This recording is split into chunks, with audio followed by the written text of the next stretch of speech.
Sandrine, bonjour, bienvenue chez Oka. Allons-y. Voilà, vous pénétrez la salle d'Oka. L'adresse du 8 rue Mussigny, c'était Papillon de Christophe Saint-Agne, c'est devenu Oka et Fogo. Oka, la cuisine de Raphaël Rego, donc, qui était déjà connue dans le 9e puis dans le 5e, qu'on vient de transférer dans le 17e.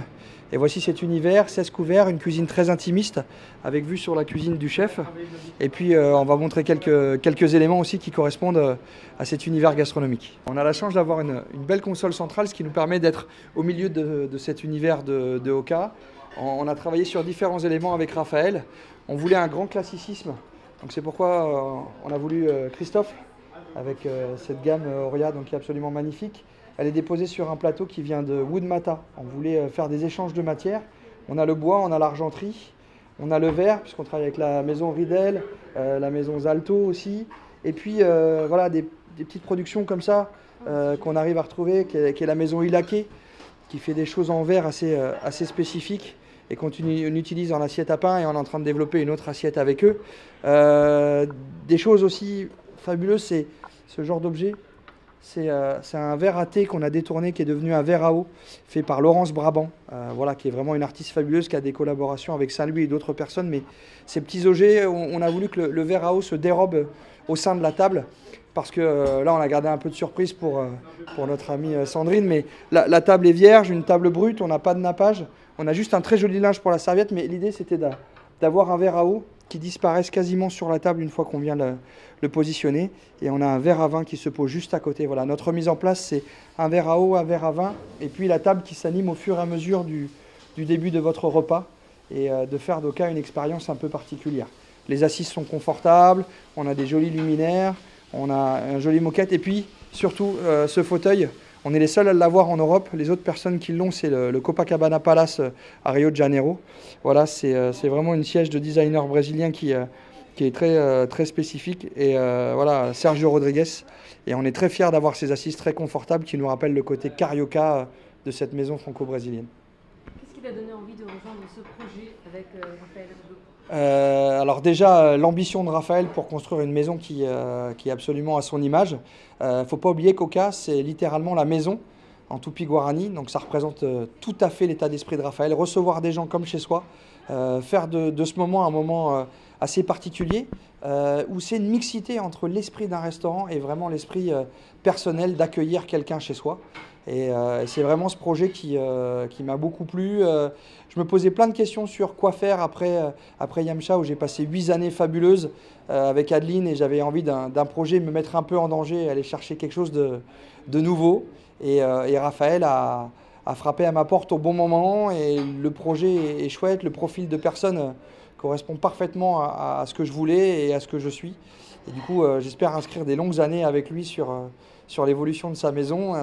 Et d'ailleurs, en parlant d'évolution de la maison, on va aller chez Fogo, qui est la deuxième entité qu'on vient de créer.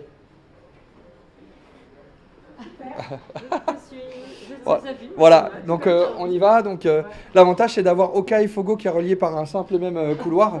Donc on peut faire les choses en même temps. On a la cuisine qui est sur la droite, et puis on a ce joli petit salon aussi que vous allez se trouver sur la gauche, qui est le Blon. Voilà le quartier de référence de Raphaël, le quartier de son origine. Et puis, eh bien, on va dans un autre univers, cet univers qu'on appelle Fogo. Voilà, l'ensemble de la cuisson à la braise qu'on peut retrouver ici avec le Josper. On a Carlos et Ferran, nos chefs. Et voilà, toujours cet esprit, la décoration avec cette belle fresque de Florence Blanc-Berger. Et toujours les jolis matériaux, la table brute, les couverts de chez Cutipol, vraiment en acier brut. Une belle verrerie. Derrière moi, vous apercevez aussi une partie de la cave. On a une grande collection de vins qui permet d'avoir vraiment beaucoup de plaisir à déguster une très belle viande rôtie au Josper par nos amis chefs juste ici. Mais c'est pas que de la viande, c'est aussi du poisson, des légumes. On a Marc Faragoni qui nous fait des légumes fantastiques en Seine-et-Marne pour nous. C'est absolument magnifique. Beaucoup de poissons qu'on fait maturer, qu'on garde avec Francis Kejime. On a des très beaux poissons avec Kejime, que ce soit des turbos, du bar, du lieu. En fait, on ne se pose pas de questions sur ce qu'on achète, hormis le fait d'acheter les plus beaux produits possibles, et essayer de les respecter au maximum dans la cuisine et dans le service de ce qu'on peut en faire. C'est un petit peu une expérience dans les ouvertures de restaurants. Est-ce que tu peux citer toutes les ouvertures? Alors c'est vrai. Alors c'est vrai que les ouvertures, ça fait un peu partie de de mon parcours. J'ai eu la chance de faire l'ouverture de la grande entité d'Emmanuel Renault lorsqu'il a déménagé le flocon de sel du village sur la partie supérieure au Grenant. Ensuite, j'ai rejoint mon ami David Biro qui sortait du crayon pour faire l'ouverture du Mandarin avec Thierry Marx, donc c'était plutôt sympathique. Je suis parti voir mon ami Olivier Arlot, on a fait l'ouverture de son restaurant La Chancelière à Tours. Après, je me suis lancé un peu tout seul où j'ai repris une affaire à Megève sur les pistes. On a transféré un restaurant sur les pistes, voilà, le W Christomé. Et en parallèle de ceci, j'ai ouvert avec un ami, François Libaud, un bar à vin dans Megève qui s'appelait Comme Chez Soi, voilà, qu'on a gardé pendant 5 ans. Un endroit vraiment pour boire du vin en fin de service, pour tous les gens du métier qui avaient envie de boire du vin à des heures un peu plus sombres. Et après, je suis reparti à Paris, j'ai fait l'ouverture du 2e Yamcha avec Adeline. Et là, j'ai dit j'arrête, c'est terminé, plus d'ouverture, je pars sur un autre projet, je veux plus en faire. Et puis, l'appel de Raphaël n'a pas eu besoin d'être convaincant puisqu'il a été sincère. Et je me suis relancé avec lui dans l'aventure pour revenir ouvrir Oka Fogo, enfin poursuivre Oka et ouvrir Fogo dans cette entité du 17e où on s'y sent vraiment bien. Alors, deux adresses, 2 endroits, 2 cartes. Est-ce qu'on peut mettre en avant 2-3 plats de chacune des 2 cartes avec un fil conducteur sur les produits brésiliens ou des épices? Quel est le marqueur, quoi? Alors c'est sûr, on a 2 entités, on a Oka et Fogo, mais on n'a qu'une seule adresse, c'est le 8 de la rue Messonnier. Donc ça c'est le plus important à savoir. Quand on est face à nous, la gauche c'est Fogo, la droite c'est Oka, on rentre du côté où on veut. De toute façon, on trouvera toujours sa place, nous on s'organise pour ça. Le lien entre ces 2 entités, c'est avant tout l'amour entre la France et le Brésil. Donc on le retrouve par beaucoup de produits français, ça passe par les viandes, les poissons, mais aussi on a des viandes qui viennent d'ailleurs, d'Espagne, on a des viandes argentines, on a toute cette partie de la culture brésilienne de Raphaël. Alors on peut parler des éléments, du piment ou des agrumes, toute cette partie-là, mais on va surtout évoquer le partage, la générosité. Ça c'est quelque chose qui le caractérise. Les tables, elles sont toujours trop petites chez nous parce que Raphaël, il en a toujours plus. Il veut toujours que les tables, elles soient bien riches, bien heureuses, bienveillantes. Et c'est une culture vraiment fabuleuse. Il est là, donc j'en profite. mais le lien de ces 2 restaurants, c'est Oka, on va l'identifier comme cette cuisine un peu gastronomique où on va chercher des associations un peu plus particulières, une cuisine plus poussée. Je dirais pas plus précise, je dirais plus audacieuse. On va aller chercher vraiment des choses qui percutent, qui bousculent, associer beaucoup de poissons et de viande parce que c'est une faculté de Raphaël où il a beaucoup de facilité avec ces associations-là. Les agrumes et le piment, il en joue vraiment comme un chef d'orchestre absolument incroyable. Et il y a toujours une dynamique dans ces plats de Oka. Dans Fogo, on les retrouve aussi. On trouve ces jeux de texture, ces jeux de matière, cette dynamique, mais en même temps, on veut que ce lieu soit un lieu de convivialité, un côté un peu bistrot comme on l'entend, même si nous, bistrot, c'est accueillir les gens dans le quartier, faire pousser la porte à ces gens et qu'ils se sentent chez eux. Voilà, c'est vraiment cet esprit de bistrot-là qu'on voit.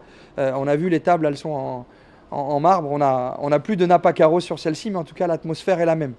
Des plats qu'on pourrait citer, c'est le ceviche Liche de Tegre avec des éléments qui changent tout le temps. Aujourd'hui, on a fait la Saint-Jacques, le poulpe, avec le rouget, mais ça change aussi sur d'autres poissons.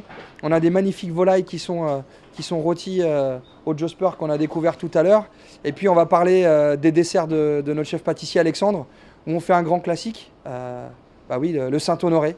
Alors on aime tous un Saint-Honoré, mais quand on rajoute la Castillo de Pará, qu'on rajoute cette belle noix brésilienne, ça donne une culture un peu différente. Voilà. C'est ça, Fogo chez Oka, Oka chez Fogo. Et puis on aime bousculer son chocolat piment qui nous fait à Oka avec avec le sirop de mucilage. C'est incroyable, c'est la douceur et l'amertume du chocolat avec la petite dynamique du piment, mais tout en restant suffisamment douce. Et puis le moussulage qui apporte un jus hyper soyeux. Voilà, c'est toute cette culture qui se mélange entre des noms que j'ai cités parce que c'est les chefs, c'est Raphaël et Alexandre. Mais on a aussi les 2 Rémi, on a Valentin, on a Lana, on a Célestin. On a tous les gens qui composent cette équipe de cuisine, sans oublier Tilac, le plongeur, et puis on a John, on a Albert. Et chez nous aussi, on a Artus, Albert, Lucie, Claire, Tatiana, Maya, Victor, notre apprenti. Voilà, c'est une famille qui s'est constituée en peu de temps. Et la dynamique de cette maison, elle est à l'image du chef. Voilà, on offre beaucoup de plaisir, beaucoup d'amour. Et la générosité, elle n'est pas que pour vous à table. Elle est aussi avec nous dans ce qu'on vit au quotidien.